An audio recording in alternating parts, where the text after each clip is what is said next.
Hello viewers, welcome to Rachel Bangla BD. প্রথমে আমরা দেখব ডাব্লিউডাব্লিউ 2026 জন্য কি কি অ্যানাউন্স করেছে। 2025 কিন্তু শেষ হয়েছে, একদম সব পিএলই শেষ, শুধু স্যাটারডে নাইট মেইন ইভেন্ট হওয়া বাকি। তো 2026 জন্য অলরেডি ডাব্লিউডাব্লিউ কি কি অ্যানাউন্স করেছে আপনাদের আমি বলে দেই। প্রথমে আপনারা দেখতে পাচ্ছেন ডাব্লিউডাব্লিউ জানুয়ারি 24 তারিখে স্যাটারডে নাইট মেইন ইভেন্ট করবে, আর এটা মন্ট্রিয়াল কানাডা থেকে হবে। এরপরে রয়্যাল রাম্বল হবে জানুয়ারির 31 তারিখে রিয়াদ সৌদি আরবিয়া থেকে, আর আমরা বাংলাদেশে ফেব্রুয়ারির 1 তারিখে দেখতে পারবো। আর এই প্রথম কিন্তু সৌদি আরবিয়া থেকে রয়্যাল রাম্বল হচ্ছে। এরপর এলিমিনেশন চেম্বার এপ্রিলের 28 তারিখ শিকাগো থেকে হবে, আর বাংলাদেশের সময় মার্চের 1 তারিখে হবে। ডাব্লিউডাব্লিউ জানুয়ারির লাস্ট ডেটে রয়্যাল রাম্বল রেখেছে, আর ফেব্রুয়ারির লাস্ট ডেটে রেখেছে এলিমিনেশন চেম্বার। আর এলিমিনেশন চেম্বার শিকাগো ইলিনয়েস থেকে হবে, আর এই শিকাগো কিন্তু সিএম পাঙ্কের হোম টাউন। তারপর রেসলম্যানিয়া 42 এটা আগে থেকে কনফার্ম হয়ে আছে, আমরা এপ্রিলের 18 এবং 19 তারিখে দেখতে পারবো, আর এটা বাংলাদেশের সময় 19 এবং 20 তারিখ। আর এটা প্যারাডাইস নেভাডা থেকে হবে। এর আগের বছর আমরা রেসলম্যানিয়া এখানে হতে দেখেছি। তারপরে সামার স্ল্যাম অ্যানাউন্স করা হয়েছে আগস্টের 1 তারিখ এবং 2 তারিখ, এটা আমরা বাংলাদেশের সময় 2 এবং 3 তারিখে দেখতে পারবো, আর এটা মিনিয়াপলিস মিনিসোটা থেকে হবে। তারপরে তারা মানি ইন দ্য ব্যাংক কনফার্ম করেছে সেপ্টেম্বরের 6 তারিখ, এটা বাংলাদেশের সময় আমরা 7 তারিখে দেখতে পারবো, আর এটা নিউ অর্লিন্স লুজিয়ানা থেকে হবে।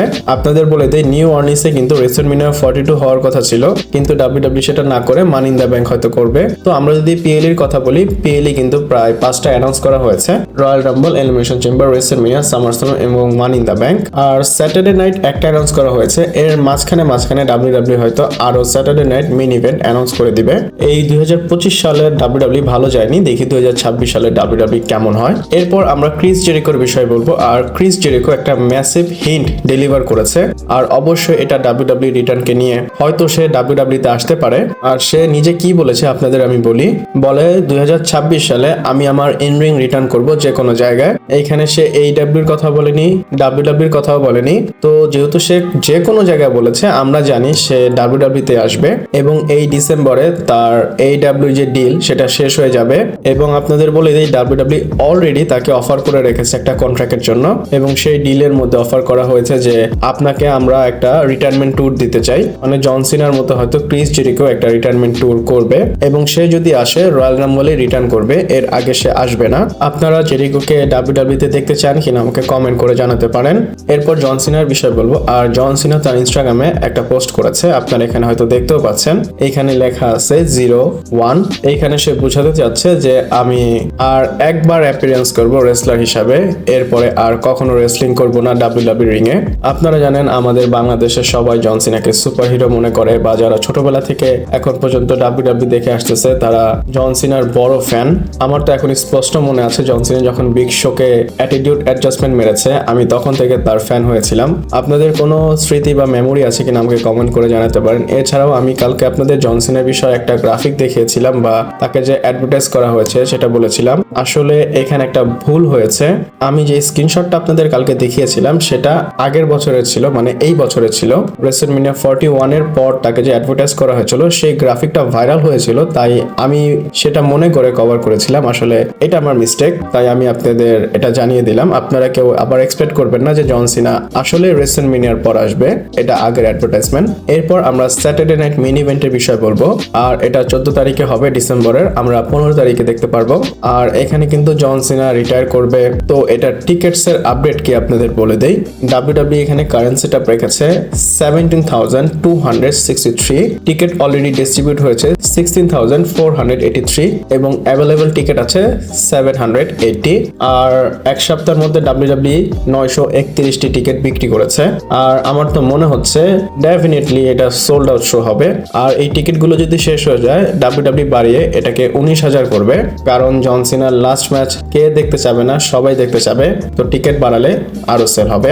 এরপর আমরা কথা বলবো সেথ ফ্রিকিং রলিন্স এর বিষয়, আর আমরা সবাই জানি সেথ রলিন্স ইনজুরিতে আছে। হ্যাঁ, ডাব্লিউডাব্লিউ ওয়ার গেমে একটা অ্যাঙ্গেল দেখিয়েছে সেথ রলিন্স এর, কিন্তু সেটা সেথ রলিন্স না।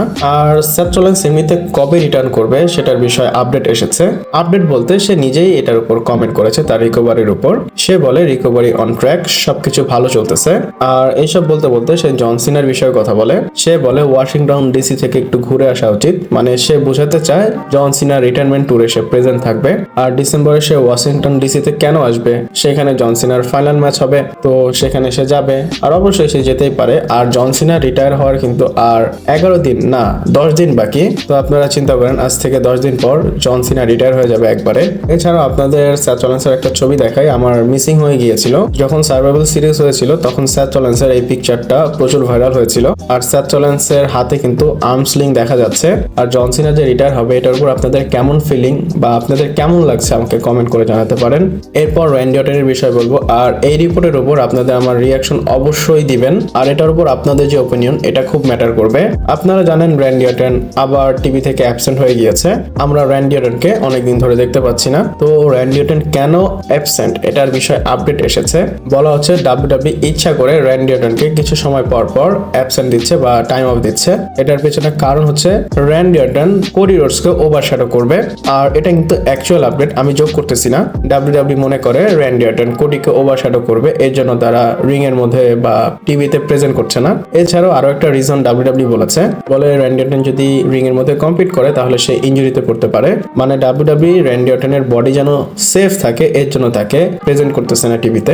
যদি এমনই হয় তাহলে অর্টনকে রিটায়ার করা উচিত। একটা রিটায়ারমেন্ট ম্যাচ দেখ, ডাব্লিউডাব্লিউ থেকে সে রিটায়ার হয়ে যাক। সে ইনজুরিতে না পড়েও যদি কম্পিট করতে না পারে তাহলে একটা ম্যাচ দেওয়া উচিত তাকে।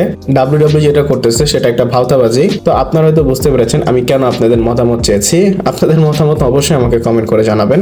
এরপর আমরা কথা বলবো আমেরিকান নাইটমেয়ার কোডি রোডসের বিষয়, এবং তার বিষয়ে একটা আপডেট এসেছে। পসিবলি সে হিলটা নিতে পারে। আর এটা কখন? রোমান রেন্সকে রেসলম্যানিয়াতে ফেস করার আগে। তো আপনারা জানেন রিপোর্ট এসেছে কোডি রোডস এবং রোমান রেন্সের রেসলম্যানিয়া 42 তে পার্ট 3 ম্যাচ হবে।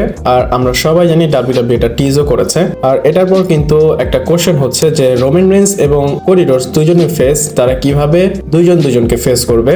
নরমালি আপনারা জানেন হিল এবং ফেস একজন আরেকজনকে ফেস করে।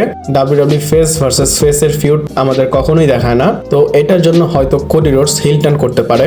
আর আপনারা জানেন কোডি রোডসের হিল টার্নের দরকার আছে যদি সে এই যে তার টাইটেলটা এটাকে ইন্টারেস্টিং করতে চায়, এবং সে যদি ডিসাইড করে যে আমি রোমান রেন্সকে আমার টাইটেলটা দিব না তাহলেও সে হিল টার্ন করতে পারে। তো কোডি কি করবে, রেসলম্যানিয়াতে হিল টার্ন করবে এবং তার টাইটেলটা তার কাছে রাখবে। আর এই জিনিসটা কিন্তু ডাব্লিউডাব্লিউ আগেও করেছে রোমানের ক্ষেত্রে। রোমান রেন্স যখন হিল ছিল তখন সে কোনো না কোনো ট্যাকটিক্স ইউজ করে কোডি রোডসকে হারিয়ে দিয়েছিল এবং সে রেসলম্যানিয়াতে তার টাইটেলটা রিটেন করেছিল। আর এখন যেহেতু কোডি রোডসের সময় এসেছে, হতে পারে কোডি রোডস হিল হয়ে যাবে। আপনারা এক্সপেক্ট করবেন রোমান রেন্স এবং কোডি রোডসের যখন ম্যাচ হবে এখানে কোডি রোডস হিল টার্ন করবে। আর আমি আসলে কোডি রোডসকে হিল টার্নে দেখতে চাই, আমার এই ফেস টার্ন বা ফেস কোডিকে ভালো লাগে না। আপনাদের কি মতামত? কোডি রোডস হিল হলে ভালো হবে না ফেস হিসেবে ভালো আছে? আমাকে কমেন্ট করে জানাতে পারেন। এরপর আমরা নেক্সট এন্ড ফাইনাল স্টোরির বিষয় বলবো, সেটা হচ্ছে রোমান রেন্সের বিষয়। রোমান রেন্সের নেক্সট অ্যাপিয়ারেন্স বা রোমান রেন্স নেক্সট কবে আসবে। তো আপনারা জানেন কাহিনী হচ্ছে রোমান রেন্স একটা ম্যাচ রেসেল করে, তারপর 2 মাসের জন্য গায়েব হয়ে যায় এবং 2-3 মাস পর আবার সে আসে, কিছু সময় অ্যাক্টিভ থাকে, তারপর আবার স্টোরি কন্টিনিউ করে এখান থেকে চলে যায়, মানে ডাব্লিউডাব্লিউ থেকে টাইম অফ নেয়। তো এরকম আপনারা এক্সপেক্ট করতে পারেন রোমান রেন্স জানুয়ারি পর্যন্ত অ্যাবসেন্ট থাকবে, এবং এটা নিয়ে রিপোর্টও এসেছে। বলা হচ্ছে রোমান রেন্সকে আপনারা পুরো জানুয়ারিতে দেখবেন না, শুধু জানুয়ারির 5 তারিখে সে রিটার্ন করবে, মানে একটা অ্যাপিয়ারেন্স করবে। আর এখানে কিন্তু সিএম পাঙ্ক আর ব্রন বেকারের ম্যাচ অ্যানাউন্স করা হয়েছে। এমনিতেও সেই এপিসোডটা ম্যাসিভ একটা এপিসোড হবে, যেহেতু রয়ের নেটফ্লিক্সের প্রিমিয়ার এপিসোড, ডাব্লিউডাব্লিউ এটাকে ভালোভাবে হাইপ করবে এবং ম্যাসিভ একটা এপিসোড করবে। তো আপনারা এই যে 1 মাস রোমান রেন্সকে ছাড়াই চলবেন এবং জানুয়ারির 5 তারিখে রোমান রেন্সকে দেখতে পারবেন। ভিডিওটা এই পর্যন্তই ছিল। ভালো লাগলে লাইক, কমেন্ট, শেয়ার, সাবস্ক্রাইব করে পাশে থাকবেন। পরবর্তী ভিডিওতে আবার দেখা হচ্ছে।